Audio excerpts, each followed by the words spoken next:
In the last lecture, we covered magnetic fields generated by a current, that is, translating charges moving through a conductor.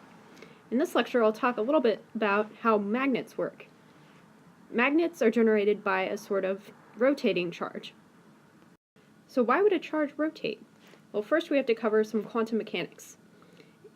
The basic structure of an atom is you have a small, dense, positively charged nucleus, which is surrounded by a large cloud in which the electrons are.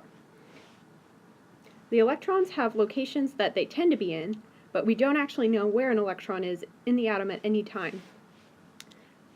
These areas where the electrons tend to fall are called orbitals. An orbital represents an area in which the electron spends 90% of its time. Each electron is localized in a particular orbital.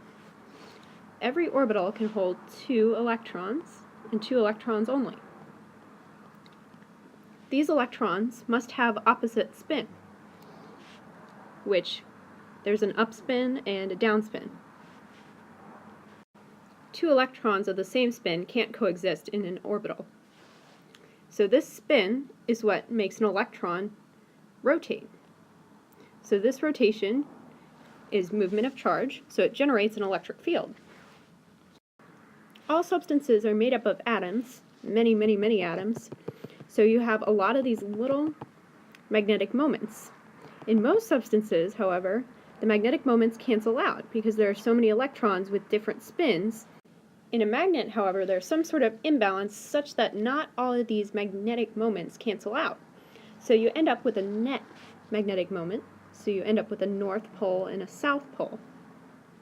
The north pole is just the north-seeking pole, so if you have a compass, the compass needle, the north pole of the compass needle is a magnet, will point toward the north pole of the Earth, whereas the south pole will point toward the south pole of the Earth. You should also remember that magnets are always dipoles. This means that there is always a north pole with every south pole. Even if you cut this magnet in half and made 2 magnets, you would find that this part of the magnet took on the properties of the south pole, and this part of the magnet took on the properties of a north pole. You would find that you just had 2 smaller, weaker magnets. Let's talk a bit about magnetic attraction. If you have 2 magnets like this, north pole and a south pole, a second magnet oriented in the same way, a north pole and a south pole, you will see attraction between the north and south poles. This is a lot like electric charge, opposites attract. On the same note, if you have this magnet oriented in the same way, but you flip the other magnet, you will see repulsion between the south poles. This means that like poles repel each other. Different materials have different kinds of magnetic properties, which have different names.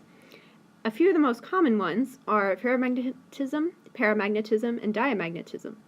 We've been talking about ferromagnets, which are permanent magnets that have a fixed north and south pole, and they are always magnetic despite an external magnetic field. Diamagnetic and paramagnetic materials are only magnetic in the presence of an externally applied magnetic field. Diamagnets repel each other, repulsive forces, whereas paramagnets exhibit attractive forces.